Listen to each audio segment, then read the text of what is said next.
So hello everybody. How you doing? Welcome if you are new to the channel, and welcome back if you love me. I love you too. We are here for the cosmic currency of what is going on with the energy of this new moon in Virgo. And there's enough. There's enough going on. The key player being Pluto, who did officially click back into Capricorn yesterday with the ringing in of the new month of September. Pluto is making several different aspects to different things that are going on. But we are going to talk about, first and foremost, the new moon itself, which, to be fair, is not really tightly aspected by anything. The tightest aspect it has is a 5-degree orb opposition to Saturn.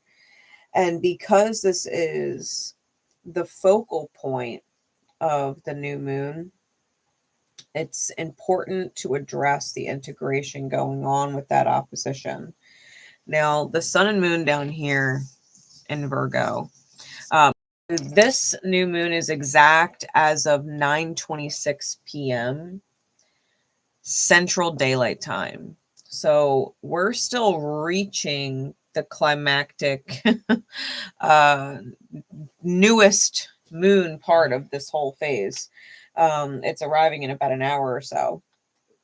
But in Virgo at 11 degrees, Virgo with the sun and the moon there, it's one, hypercritical of the self, but over analytical of the emotions or the nuances of the emotions, what we're picking up on intuitively, the details of it, and how important it is to pay attention to those details that you're feeling, because whatever it is that you're feeling, even if it's like a minute red flag that you would write off on any given day, Virgo being a perfectionist sign, it's what it's known for. It's known for its meticulous perfectionism.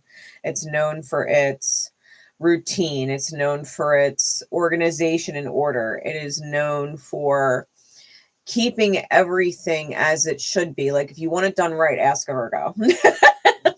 If you want it done right, ask a Virgo.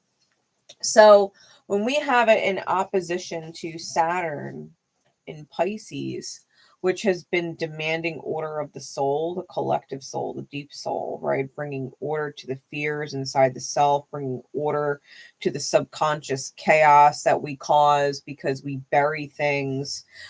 It's asking you to pay attention to your red flags that you really, given people are going to miss them. People are going to miss the red flags naturally. It happens. People ignore their intuition and they miss red flags. But something's going off inside of you that you do not want to participate in. If you want it done right, you've got to do it yourself. If you want it done right, you have to listen to your intuition. You have to listen to the emotional feedback that the experience around you is setting off, because your body, your inner world, is responding to the outer experience constantly. If someone or something in your outer experience does not resonate with you or is not in alignment with you, you may get tense around that person or inside the circumstance. You may get a bad feeling. You may feel like you can't speak up. You may feel like you can't do what you want. You may feel like you're walking on eggshells. You might feel like you have to behave or speak a certain way, right? There are certain things that are off-putting. You may find yourself holding your breath, right? And not breathing like you would normally be breathing. There's different telltale signs that the body feeds you back in response to what is going on in your outer experience. With this full moon or new moon in Virgo, with the new moon in Virgo, you really have to pay attention to those spiritual cues. And if they are unavoidable, right? Like, let's just say You don't want to work with a particular person, but you cannot help the fact that you and this person work in the same department, or you work in the same hours, you know, the same schedule, or you work, you know, similar shifts or whatever. If you cannot escape or get around the reality that you have to deal with a certain person, you have to hold yourself to your highest spiritual standard. You really do, because Virgo being that A-list kind of perfection sign, and Saturn being order, especially with the square going on that Saturn's having to Jupiter, right? Jupiter and Gemini, it's the mirror, right? It's how we teach each other through experience, how the inner reflects in the outer. You really are going to be tested to hold your mirror to a higher standard. That other people in your outer experience may be triggering old versions of yourself to the surface. Old versions of yourself where you start to panic. Old versions of yourself where you start to get upset and you cry. Old versions of yourself where you feel like you can't do what you are supposed to do. Old versions of yourself where you feel like you're being boxed in and can't get out, right? This need to run away or escape or quit a situation. There's going to be all kinds of things transpiring inside of the reflection, right, in your outer experience that you have to rise to. Squares are challenges that you need to rise to. So when we're talking about this Jupiter square to Saturn, and Saturn being in opposition to the sun and the moon, who are in a very loose square. I mean, it's within a 10-degree orb, which the sun has a nice 10-degree orb, but it's distant. You know, this is a really loose square from the sun and moon to Jupiter, although it will be getting tighter in the next day or two, right? As we continue to have the sun tick towards 19 degrees, it's going to get real tight. And you're going to be feeling it, right? You're going to be feeling it. You're going to be feeling this need to wash away or block out, rid yourself of, or bury for good old mirrors. You should not be fighting or being met with resistance from your reality. The people, places, and experiences in your life, you should not be dealing with and taking the stress and tolerating whatever it is energetically that they are projecting or forcing on you if you do not like it. If it doesn't feel good, it is not meant to be forced on you. You are allowed to wash that mirror out. The nice thing about Pisces is that it does delude things.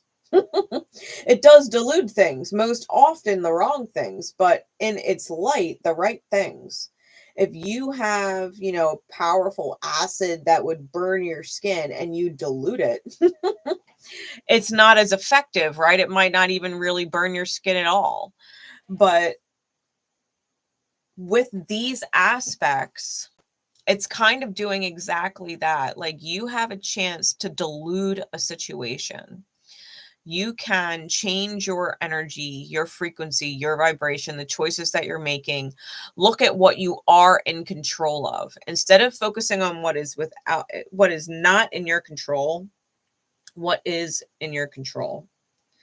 Can you change your availability at work? Can you apply for a new job? Can you not answer that phone call from your mother-in-law, right? Whatever it is in your reality that doesn't feel good.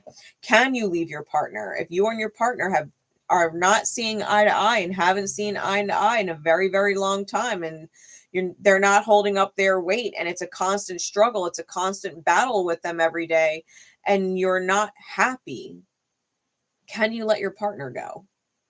Can you accept that your actions create your reality and their actions created their reality. If they and their actions created a reality that you could not stand or tolerate being in the experience with them, their behavior and their actions chose their reality. Whatever the consequence is, they chose it. They could have chosen a million different things. They could have chosen a million different behaviors. They could have perceived things a million different ways. They chose their behavior and they chose their actions. The result is the result. No one is force feeding you or anyone bullshit. No one. If you are eating the bullshit of someone, it is legit because you're choosing to. And that's what this square is challenging you to accept. That's what the integration of Saturn and Pisces oppose the sun and moon in Virgo is. If you are meticulously every day eating someone's bullshit, it is because you are choosing to.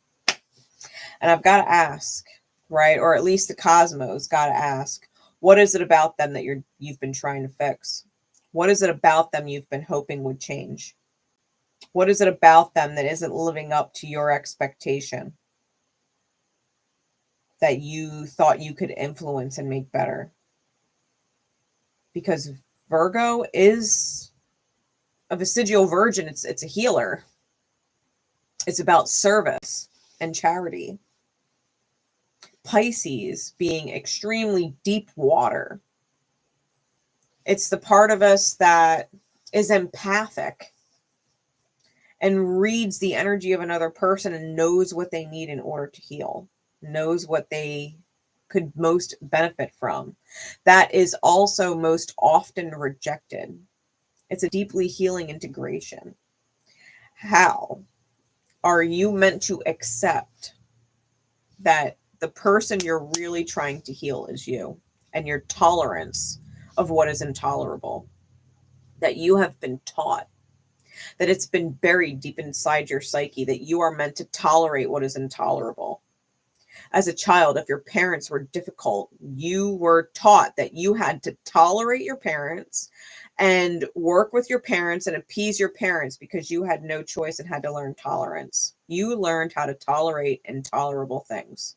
Maybe it was your uncle. Maybe it was a teacher at school. Maybe there was nothing you could do about it, right back in your powerless days when you were a kid. This is the stuff in the psyche that is suppressed. That's the house that Pisces rules. That which is buried in the self and suppressed, that becomes part of our belief system and our programming. Saturn is bringing order to the chaos there. Pisces is mutable. It's changeable. It's naturally chaotic, as all mutable signs are. Why do you think Sag and Pisces and Gemini and Virgo all get a rap for being crazy? They're mutable. They're mutable. They're changeable. They're chaotic. They can flip a switch and something goes off and they are not the same. It's no different with this energy. Saturn is asking you to flip a switch and flip it real good. Virgo is asking you to pay attention to the details and learn from the mirror, right? And that is where the challenge lies, within the mirror. Jupiter hanging around in Gemini. Not to mention Neptune at 29 degrees is squaring Mars in Gemini, who is in this wild card quincunx to Pluto. And they're having this triangulation take place. Pluto, who is also trine Uranus, which is a wild card in and of itself, and it's having a triangulation of energy with Neptune. There's 3 different triangles going on here between Pluto, Neptune, Uranus, and Mars. We're talking about mutable signs. We're talking about fixed Taurian energy that is like a bull in a china shop being backed into a corner. Uranus at 27 degrees retrograding in Taurus, in square to Mercury. In square to Mercury. And I say in square, it's 4 degrees out, but Uranus is retrograding towards the square with Mercury, and Mercury is moving direct towards an exact square with Uranus. So the square is getting tighter every day. They're not moving apart from each other. Okay. This kind of energy, what you really, if I'm going to be really honest with you guys, what you can expect from that kind of energy, because we're dealing with a lot of earth sign energy. Mercury, as much as it is the mind, is also finance, trade, different things to do with monetary exchange, right? Mercury, merchant, market, all that kind of energy. If you think about radical exchanges of energy, or what could be radical losses or radical gains, okay, if you're in the light side of this energy, it could definitely be radical gains. But we're dealing with what is essentially a huge tower moment, Mars. And it's why it's a feature, or at least will be a feature, on the thumbnail of the new moon in Virgo secret codename readings that I'm doing tonight. The tower is featured on it because it's Mars. Mars having a conversation with Pluto, fresh back into its last stint in Capricorn. Having a conversation with Neptune in square, right, to Neptune, and challenging Neptune retrograde, and being in proximity or semi-sextile to Uranus. Mars in the mirror is pissed. And you might feel the frustration, especially with people who deal with their own brand of addictions, because Neptune square Mars screams addict. We're talking about the shadow, right? Because challenges and squares bring up shadows. The shadow of Neptune is escapism or indulgence, and it's known to be an alcoholic. Okay. And Mars in its shadow, who is impulsive and reckless and seeks adrenaline and thrill. Neptune and Mars in square scream addiction. And if you know anybody who has ever had that in their birth chart, if you follow astrology, you look up your friend's charts, you look up your parents' charts, their parents' charts, anybody who has Neptune Mars square has an addiction. I promise you they do. Whether it is drugs and alcohol, gambling, sex addiction, pornography addiction, video game addictions, whatever it is, shopping addictions. It all depends a lot on the signs that they're in, but it is always addiction. When we deal with these transits, it's really easy to flip a switch and say, fuck it, and indulge and seek to escape. It can cause some serious problems in your reality. Okay. It can cause some serious problems depending on what other mutable placements you might have and where they are. Because there's nothing going on in Sag right now, but it doesn't mean there's nothing going on in Sag inside your birth charts, which could be creating grand squares, right? These grand crosses. Be mindful when we have Neptune square Mars going on in the cosmos, especially because it's in Gemini. Mercury rules short distance travel, things like that. Like, it rules travel.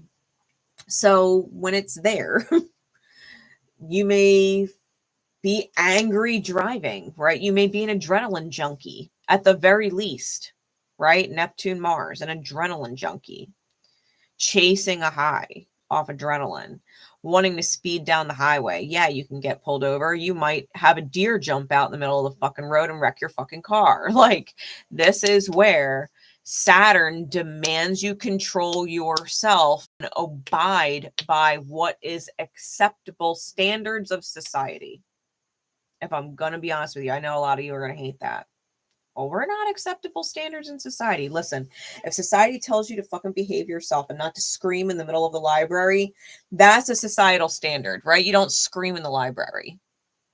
It's no different. You don't go speeding at 120 down a highway or a back road. You just don't do it. Just because you can doesn't make it acceptable. There are certain standards of self that Saturn, opposed the sun and moon, are going to ask of you. You have to hold yourself in control and to a certain standard.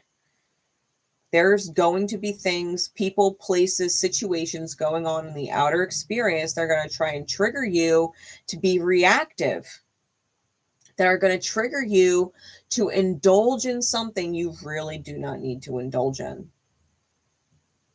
Like maybe you were having a really bad day. Maybe your relief is buying things on Amazon. Maybe you really don't have the money to buy things on Amazon. So you go to Temu thinking it's better, and you end up blowing just as much money in Temu as you would have in Amazon, because you know what? Everything on Temu is cheaper. And instead of getting one thing, you got 20. Like, you still didn't have the money to blow. And it was this instant gratification, right? This indulgence that you fed into. And you got to hold yourself to a standard. Everybody has a bad day. Everybody has a bad week. God knows, I was late for work for the first time in over a decade. I cannot tell you the last time I literally showed up late to work. Cannot tell you. It has been over a decade. That happened the other day. Literally. Like yesterday. My alarms were just rocking silent. And I woke up 15 minutes before clock in, and I live 35 minutes away. So, you know, like, you have a bad day. It happens. Sometimes you cannot win. It is a lose-lose day. No matter what you do, you're taking losses. Those days happen. How you deal with those losses is going to determine the outcome of the circumstance in your experience. What I did when I got to work 20 minutes after what I wanted to, I moved faster than I have ever moved in my life. To the point that I caught up like I was never late. My body moves so fast. You would have seen me like the Flash. But how you respond, right? You cannot get flustered. You have to be focused, spiritually focused, legit, real world focused. People are going to try and fluster you. Their behavior is going to fluster you. It's going to trigger you, and you're going to be tempted to respond irrationally even. Mercury square Uranus. Uranus is sometimes considered the higher octave of Mercury. When they're in square, you can easily find yourself mentally in a place that you do not want to be. Mentally scattered and erratic. Unreasonable. Not perceiving things clearly. It is easy to not perceive things clearly. And you have to be able to keep yourself in check despite the chaos. Because all of these mutable squares, it's chaos. Tell me I'm wrong. Let me know how the last 2 days have been. Let me know how the last 2 days has been. What has popped up in your reality that has literally kind of blown your mind a little bit with how fucking crazy it was? That you cannot believe this shit was happening. Even if it wasn't anything specific with people and what someone did and what someone said, just crazy shit. Like, you should have seen. I looked like I got electrocuted flying out of my bed when I looked at the time on my phone. I looked like I got electrocuted. I flew out of bed so fast. This is the kind of stuff, right? This is the kind of stuff that at some point is going to push you into a transformation It's going to push you into more control over yourself, more leadership over yourself. It's going to pull up reserves of power and leadership that you did not know you had. You could have been someone who was a follower, someone who was codependent your entire life, and you finally found your spiritual fucking balls. You could have been one of those people pleaser type of personalities, whatever everybody else needs. And you finally decided that what you want and what you need is worth investing your time and energy in. That everybody else's needs can just fuck off for a couple days or forever. Pluto is going back into Capricorn to finalize lessons on internal power, dictation, and delegation. How and who you give your energy to. What is worth investing in, what is not worth investing in. All of these mutable aspects are short-circuiting. They're short-circuiting the wiring inside your brain and how you do things. You might be willing to take serious financial losses, and you might have never in a million years would have ever considered to take financial losses. You are more inclined to work something out than take a loss. And now you're just like, I don't even care what the loss is as long as it's you. I don't care what the financial loss is as long as I lose you. Don't want you anymore, right? There's all these different erratic, short-circuiting in the mind things going on that could potentially change the reality in very, very big ways. The other thing that I want to talk about is how we have all of this energy down here in Libra. We've got Lilith conjunct Venus, conjunct the South Node, conjunct Juno. They're all within 5 degrees of each other. All within 3 degrees of each other, right? They're opposing this North Node by itself out in Aries. This conjunction in loose trine to Pluto.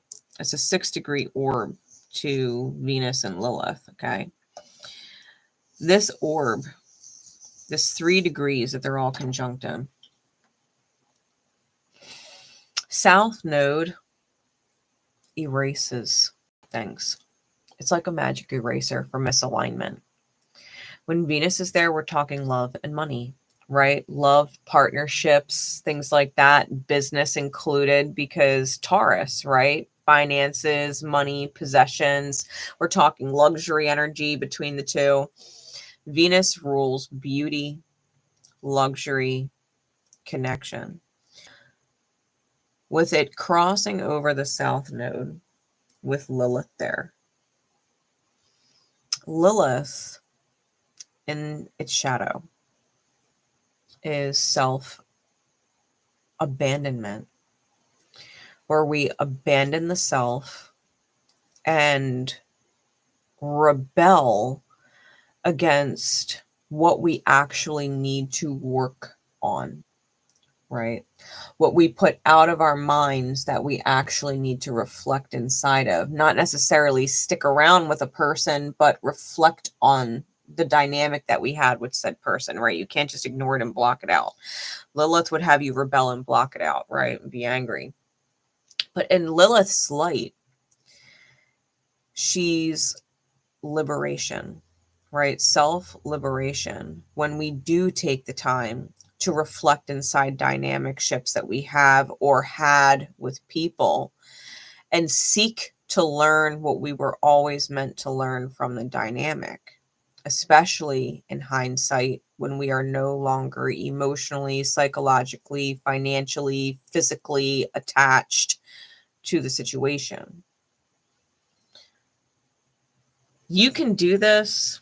You can get on the light side of Lilith even if you are in a situation with somebody, but you're going to need to take some space. And I mean, like going out to the supermarket by yourself for an hour and taking an extra half just to sit in your car and think on things, right?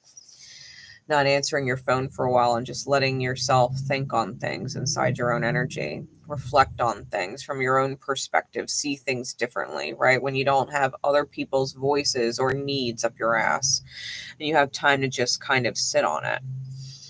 Lilith in her light is liberation. And so we're going back and feeling through certain connections that we have, especially if they're financially connected, like romantic connections that are also financially connected, and realizing how we have maybe abandoned ourselves for one or both of those reasons, love and money.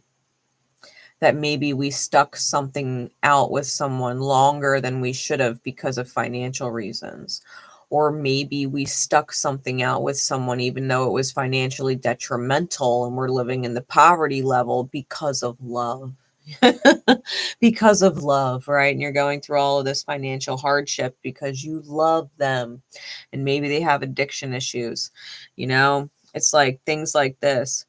What we're resurrecting, what Lilith and Venus will be paying mind to is Juno. And South Node has already passed over Juno. Okay. Hey, Tanya, how you doing? It's already passed over Juno. Now, Juno is the sacred wife, right? Juno is the energy of long-term equal, right? Put you in your place, equal. It doesn't necessarily mean man or woman, but it's a vibration, right? It's a vibratory archetypal energy. We have already cleansed that with the South Node. The South Node, when it passed over Juno, already put you in your power. Especially if you found yourself putting someone in their place over the last several months, where it started to kind of show, right? That someone's energy was in misalignment, especially if you were in contractual relations with them, like marriage, and put them in their place or began the process of that, right? Not tolerating certain things.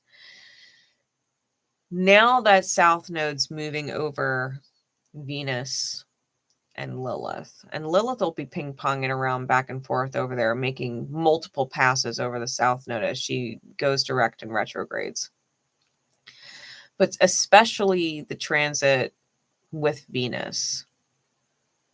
This is an opportunity to truly cleanse yourself of people that you have lustful connections with, where there may be a lot of sexual attraction there, a lot of sexual chemistry. But the relationship really doesn't make sense outside that. Makes zero fucking sense. You take the lust away, you take the chemistry away, and the relationship makes zero fucking sense. It's that kind of thing. You know, with Venus at 5 degrees and kind of in a loose square to Mars, right? Venus just came out of a tighter square with Mars, but it's still in this kind of loose square energy to Mars. How have you seen and acted on your relationship dynamic with someone differently? And it triggered up uncomfortable responses. Maybe you treated them differently. Maybe you came from a more mature place, but it triggered up something in them that you can't unsee or you can't unhear if they started talking out of their ass, right? Maybe something was said or done that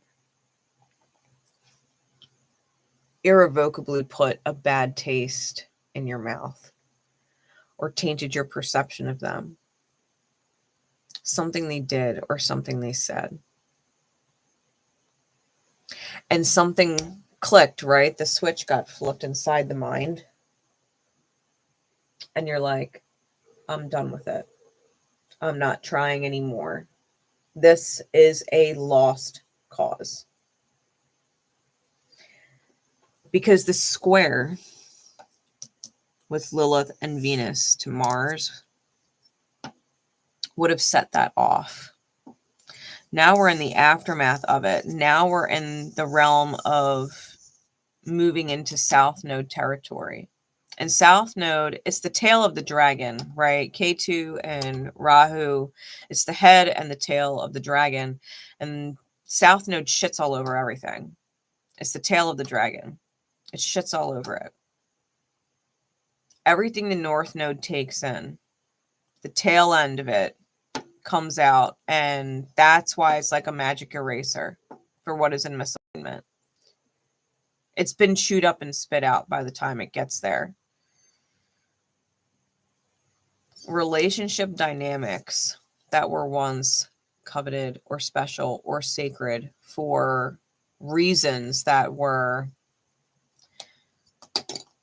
as surface and superficial as chemistry. And that was the only thing going on, was chemistry. I think you're realizing you can't do it. And the exact opposite could also be true, where maybe you were with somebody because they're a beautiful person. Maybe you were with somebody because it makes sense. Maybe you really clicked with them, but the chemistry was never there. Maybe the chemistry was never there. Maybe it was more a relationship of convenience. I'm not afraid of losing you. You're not afraid of losing me. We're both very civil, trustworthy people. And you're realizing that you can't stick it out with them. The fact that the chemistry or the physical attraction is null. It's not going to work. It's not going to work. Maybe you have radically different perspectives. Radically different perspectives. And you can't seem to grasp spending your entire life with someone who thinks so radically different than you do. Who doesn't see things the way you do. Maybe you're meant to learn something from that. Maybe you're meant to learn something about your own perspective. But there's things going on with these squares and these energies that's really asking people to reflect inside their relationships and how they feel. To pay attention to the details, to pay attention to the patterns, to pay attention to the synchronicities, to look the synchronicities the fuck up, to look them up, to take the 5 seconds and look it up. Like, what are the odds of Medusa crossing your path 3 times in 24 hours? Look it up. Look up the mythology. How can you draw some kind of metaphoric connection between what's going on in the mythos and your life? What does she represent? Like, someone just got hired at my job and they have a 555 tattoo on their chest. 555. Like, bang, right smack in my face. Now, every time I work with them, I got 555 synchronicities popping up. Another guy came into my work and he was a customer and he had 444 tattooed on his arm. Like, the synchronicities are there, guys. I know what they mean. If you don't, you should look them up. If you forget or need a reminder, you should look them up. They're there for a reason. Saturn and Pisces oppose the sun and moon in Virgo. The synchronicities are very purposeful. They are being meticulously given to help you integrate. Meticulously given. to perfection. Even the sun and moon are at 11:11. They're at 11:11. 5:5 for that matter. The seconds are 5:5. Venus and Lilith are 5:5.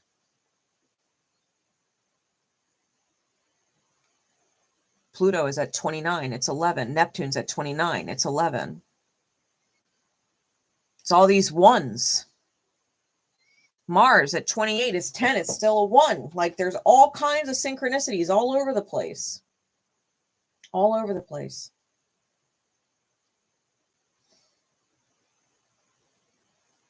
This is where you pay attention.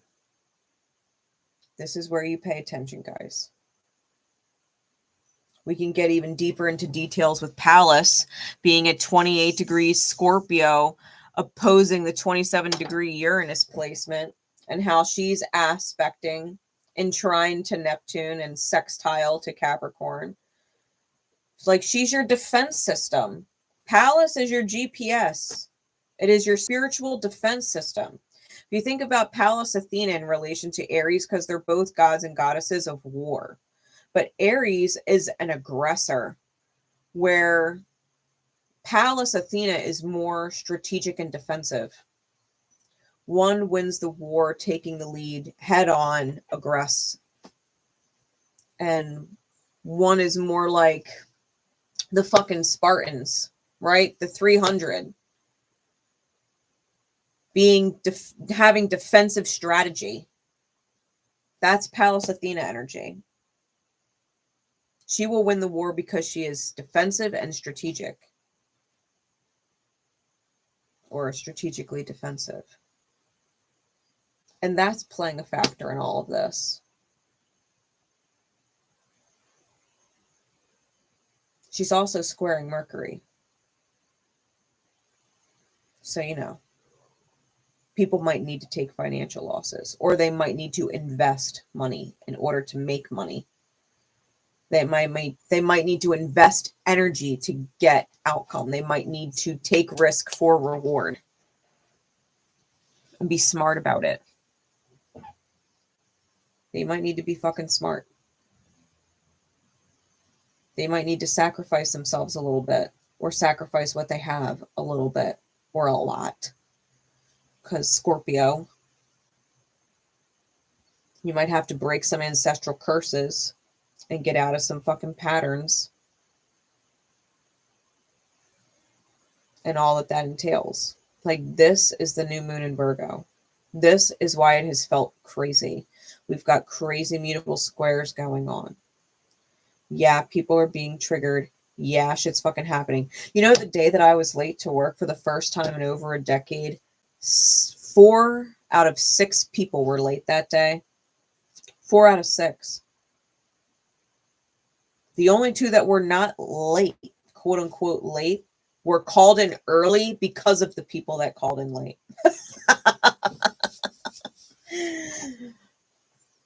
For real. Like, it's going on in the cosmos. If you think you can escape the divine plan of things, the divine pressure, because the divine is testing people. Are you triggerable? Are you erratic? Are you going to hold yourself to a higher standard? Are you going to hold yourself to order? Are you going to fall back into your faith as order? Are you going to trust in the divine that loves you even if you can't see it? Are you going to trust that all this crazy shit and chaos and separation or whatever it is, loss, is for a reason? Can you have faith and not be reactive, but let it fall? Can you let the tower fall and say thank you? Because the tower's falling. Mars in square, the tower is falling. on everybody and anybody who needs that reality check. You cannot behave that way. You cannot live your life this way and not have some kind of consequence, because you can do whatever you want. Free will. You can do what you want. You can call your manager a fucking asshole to his face. You're probably going to get fired, though. You can do it. But there's consequence, and that's what this new moon is about. There's consequence to your actions. How much do you want something? Because if you really want it, you will fucking hold yourself to a higher standard. And you will not live recklessly like you have before. You will not live ignorantly like you have before. You will hold yourself to a higher standard of vibration. You will hold on to faith in something higher than yourself, and that all of this crazy tower shit is for a reason. And you will be grateful. And the divine will show you why that vibration, why choosing that alignment is in fact always the best one. It'll show you every time. Every time. When in doubt, lean into faith and trust. It is meant to fucking go. It is meant to go. It's meant to go. It might feel like go time on a conversation. It might feel like go time on packing things. It might feel like go time on getting rid of old things that hold old energy. If it feels like go time, it's go time. That I promise you. If it feels like go time, it's go time. Do it with some spiritual class. Hold yourself to a high standard. If you're gonna let go with spiritual grace and gratitude. Best advice I can give you with this new moon. And with that, we're going to wrap it up because we are getting ready to go and do the secret code name readings. So I love you all. I appreciate you all popping in. And if you guys want to take the time to drop likes and leave me comments and help out with this YouTube algorithm, then I do greatly appreciate it. I will catch you in just a few. And yeah. See you again soon, guys.